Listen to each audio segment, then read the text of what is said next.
Hello les boosties! Je suis hyper heureuse de vous retrouver pour un nouveau format.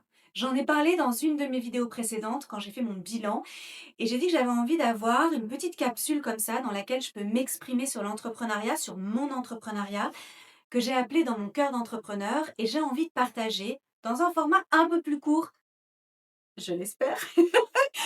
Vous savez que je suis très bavarde. Dans un format un peu plus court, quelque chose que j'ai traversé dans mon entrepreneuriat ou qui sort d'un coaching ou bref quelque chose que j'ai pu, toucher de près et qui pour moi mérite qu'on en parle, qu'on échange et donc ouvrir une discussion en commentaire, ouvrir peut-être un débat, ça dépendra des sujets et que vous puissiez, voilà, vous aussi partager ce que vous traversez par rapport à la thématique. Aujourd'hui, pour commencer ce nouveau format dans mon cœur d'entrepreneur et vous me direz si ça vous plaît et j'avais fait une vidéo notamment sur mon séminaire à Genève, mon premier séminaire entrepreneurial et j'aurais pu l'ajouter dans cette série-là, dans mon cœur d'entrepreneur, pour vous donner un petit peu la tonalité. Aujourd'hui, j'aimerais vous parler, comment je pourrais intituler ça? Vous savez cette période où on est sous l'eau? Cette période où de travail qui est tellement intense que le business prend toute la place et en fait on est en train de sombrer. En fait, je l'ai vécu. Je l'ai vécu et ça s'est super mal passé pour moi. Ça s'est super mal passé. Je commence tout doucement à sortir la tête hors de l'eau et donc je suis capable de faire une vidéo, d'en parler, etc. Il y a plusieurs indices que j'ai pu mettre dans certaines vidéos où je vous expliquais que j'étais extrêmement fatiguée. Là où c'est compliqué pour moi d'avoir une interprétation fine, c'est qu'il y a toujours la maladie invisible qui se mêle en fait à la vie du quotidien et donc parfois ça donne des lectures un petit peu ambiguës de ce que je traverse. Hem, En tous les cas, une chose est sûre, c'est que en décembre et ça s'est un petit peu, étalé sur le mois de janvier, j'ai eu un rythme de travail que j'ai eu énormément de mal à absorber et qui a eu des conséquences directes. Et je pense que le point de départ de mon stress sévère qui s'est transformé en stress chronique, ça a été les impôts. Voilà, payer les impôts. Donc payer les impôts, les charges en fait de la vie d'une entrepreneur. Si tu es entrepreneur et que tu me regardes, fais-moi un petit coucou dans les commentaires parce qu'on est ensemble. Il y a une réalité économique. Donc c'est génial de parler de self-care, c'est génial de l'intégrer comme ingrédient principal du succès. Après, il faut être rentable. Il n'y a pas 1000 manières d'entreprendre. En fait, si tu pas rentable, en gros, tu mets la clé sous la porte, tu fais faillite ou juste tu clôtures ton activité parce qu'en fait, tu peux pas en vivre. Et les charges qui nous incombent sont exorbitantes. Et donc en fait, quand on facture, faut pas se dire encore une fois que, c'est full dans la poche, hein. Pas du tout, pas du tout, pas du tout, pas du tout. Et donc, je paye les impôts en fin d'année. Ça m'a vachement, vachement stressée. Surtout que j'avais décidé de prendre 10 jours en famille sans travailler. Et donc, quand on est entrepreneur et qu'on ne travaille pas, il n'y a pas d'argent qui rentre, sauf si on a mis en place un écosystème avec des revenus récurrents. Mais on en parlera dans une autre vidéo.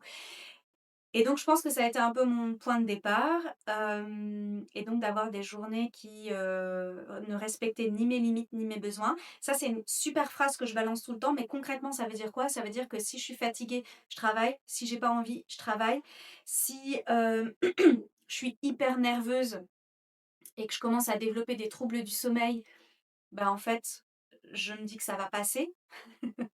Que si je commence à avoir des, pulsions alimentaires, de sucré, de gras, de trucs bien réconfortants, je me dis que c'est la saison parce qu'en fait c'est décembre, parce que l'hiver approche, parce que les fêtes sont là, parce que donc on se raconte tout le temps plein d'histoires.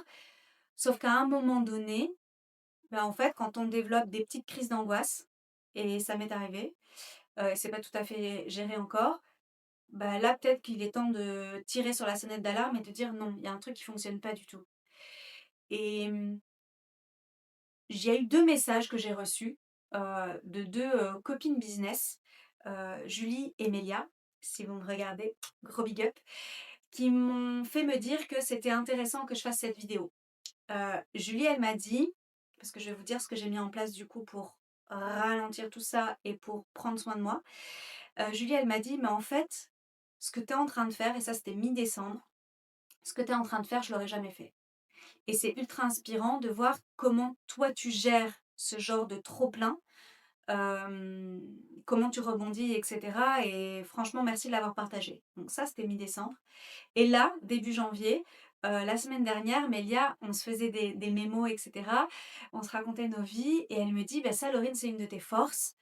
En fait, tu mets vraiment ta santé en priorité, tu t'écoutes et tu agis, en fait, tu adaptes rapidement. Tu redresses la barque hyper rapidement et ça à chaque fois. Donc je ne suis pas, ma propre ennemie, je suis pas il y a rien qui va durer en fait si ça me fait du mal. Et parfois ça fait du mal de manière, vraiment insidieuse et c'est pas voilà, on se laisse prendre dans un tourbillon et puis de dire tous les jours: «Ouais, je suis dans le rush, je suis super occupée, aujourd'hui c'est compliqué», heu, en fait ça devient un mode de vie. Je ne permets jamais que ça devienne un mode de vie et je mets toujours en place certaines choses. Alors, faut pas tout révolutionner parce que si c'est trop lourd, on se désengage forcément. Mais donc, vraiment, de mettre ma santé physique et mentale en priorité. En décembre, quand j'ai senti que ça commençait à être très compliqué pour moi en termes de stress, j'avais du mal à rester, assise en train de peindre, je prenais même plus le temps de peindre ou alors c'était mécanique. Je sortais beaucoup moins marcher parce que j'avais pas le temps, parce que je prenais pas le temps, parce que, il y avait une fatigue qui était importante et que je devais vite me recharger entre 2 coachings ou des trucs comme ça, et que je me disais que c'est temporaire. Cette idée-là que c'est temporaire, bah, en fait, ça fonctionne, mais pas sur une longue période, en fait, parce que c'est plus temporaire à ce moment-là. Si le temporaire, c'est ça dure 4 ans, oui, c'est temporaire, mais bon, pas génial non plus, quoi. Hem et donc en fait, ce que j'ai fait, c'est que j'ai pris 2 jours off en semaine. Ça peut paraître rien, ça change tout.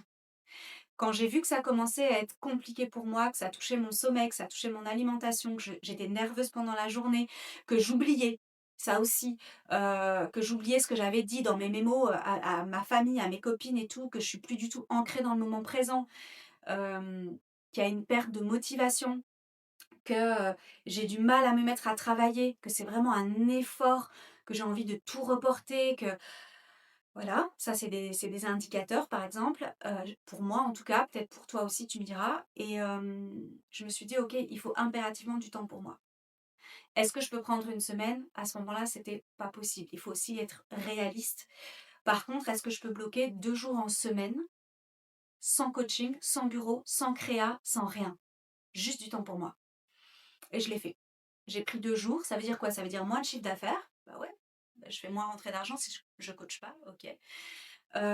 Ça fait reporter certains projets, certains tournages, certaines créations de newsletters, certaines créations de visuels, certains, projets que j'avais envie de faire. Je voulais mettre en place un challenge, par exemple, au mois de janvier. Ben non, si c'est pas OK avec ma santé, c'est pas OK du tout, en fait. Donc non. Donc ça demande de revoir évidemment les priorités et tout ça, on peut se dire que c'est juste 2 jours, non. C'est 2 jours qui donnent le signal à mon cerveau et à mon cœur que je compte, que ce qui est en train de se passer c'est pas normal et que j'en veux plus en fait. Et ça permet de faire un espèce de reset émotionnel, reset cognitif, reset physique, et ça fait grave du bien.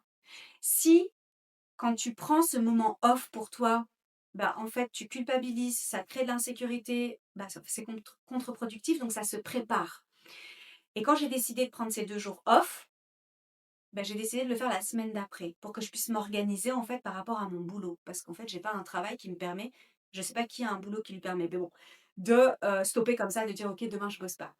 Je sais pas qui. Si vous, vous pouvez, dites-moi, parce que moi, j'ai pas trouvé de recette miracle pour ça.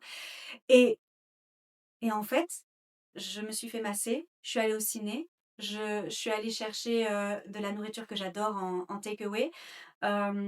J'ai glandé, j'ai radassé, comme j'aime dire, devant Netflix. Et est-ce que j'ai socialisé? Je suis même pas sûre. J'ai fait du sport, je suis allée au Pilates. Est-ce que j'ai socialisé? Je ne me souviens plus parce que c'était quand même il y a un mois et qu'il s'est passé énormément de choses depuis. C'est possible que j'ai vu une de mes sœurs de cœur. C'est tout à fait possible. À mon avis, j'ai dû clôturer ma boucle comme ça pour me remplir et me ressourcer au max. Ça m'a fait un bien fou, mais fou. Et ça m'a permis de pouvoir continuer le mois de décembre avec moins de souffrance. Par contre, c'était quand même trop chargé et je le sais. Et je suis consciente de ce que j'ai à ajuster pour ne plus retomber là-dedans. Et puis ce que j'ai fait ensuite, c'est de me dire, bah tiens, il y a du mieux, mais on n'est pas dans quelque chose qui est sain en fait. J'ai continué à avoir des troubles du sommeil, des petits pics comme ça d'angoisse que j'avais jamais connus de ma vie. Euh, Bah en fait, je veux pas entreprendre de cette manière-là, je veux pas vivre de cette manière-là. Et là, ma psy, clairement, santé mentale, faut même pas, hop, la psy, que ce soit de l'hypnose, que ce soit juste de la thérapie, euh, où on discute, ça fait énormément de bien. Le kiné-ostéo, qui va me permettre de décontracter toutes les tensions que j'ai dans le corps avec des massages, les massages, parce que ça fonctionne sur moi, encore une fois, allez chercher ce qui fonctionne sur vous. Et j'ai changé les séries que je regarde, parce qu'on ne se rend pas compte de l'impact que ça a sur soi. J'ai arrêté complètement de peindre, de lire, etc. parce que j'en avais plus l'énergie et j'en avais plus de plaisir, j'avais plus... Donc en fait, même ce qui est complètement self-care, j'ai mis de côté et je me suis recentrée sur une activité. Ouais, Netflix. Netflix et tous les autres là. C'est tout. Des moments de rien. Et avec des séries sans stimulation intellectuelle, c'est important aussi. Juste pour être là. Et de prendre 3, 4, 5 heures par jour sans travailler. Ça a un impact sur mon chiffre d'affaires, oui. Par contre, je reconstitue une santé de qualité qui va me permettre de performer les mois suivants de manière bien plus saine. Donc parfois, c'est juste important de se dire stop, je ralentis, même si ça peut être effrayant, mais parce que là, ça va pas. Ce que j'ai construit, ça ne me fonctionne pas, ça ne me plaît pas. Et de faire un pas en arrière, et de se dire ok, bah là maintenant je pense à moi, même si j'ai moins d'argent ce mois-ci, et donc voir ce qui est tolérable pour vous, ce qui est acceptable pour vous, évidemment par rapport à vos charges, mais là maintenant j'arrête. Et je vais apaiser mon système nerveux, je vais réguler mes émotions, et ça ne peut pas se faire si vous êtes occupé ou suroccupé. Ça ne marche pas en fait. C'est pas juste en faisant de la cohérence cardiaque 3 fois par jour que vous allez pouvoir réellement en profondeur vous apaiser, renforcer votre sécurité intérieure, vos couches de protection, ça marche pas en fait. Encore une fois, on n'est pas des robots. Donc j'aimerais que ce soit un message juste d'inspiration et d'échange. Dites-moi un petit peu, vous, quand tout s'accélère, qu'est-ce que vous faites? Qu'est-ce qui fonctionne sur vous? Et on va s'inspirer les unes les autres et on va ensemble, évidemment, construire un monde plus doux pour chacune d'entre nous. Donc oui, ça arrive des moments où je suis sous l'eau, mais ça dure pas longtemps, encore une fois, parce que je laisse pas que ça s'installe et j'en fais pas un mode de vie. C'est ça le message du jour dans mon cœur d'entrepreneur. J'espère que ça a touché ton cœur d'entrepreneur et je n'ai plus qu'à te souhaiter une belle journée. Yes, on trinque. Bisous boost, mon verre est super sale, je bois avec vous et je vous souhaite une merveilleuse journée. Tchuss.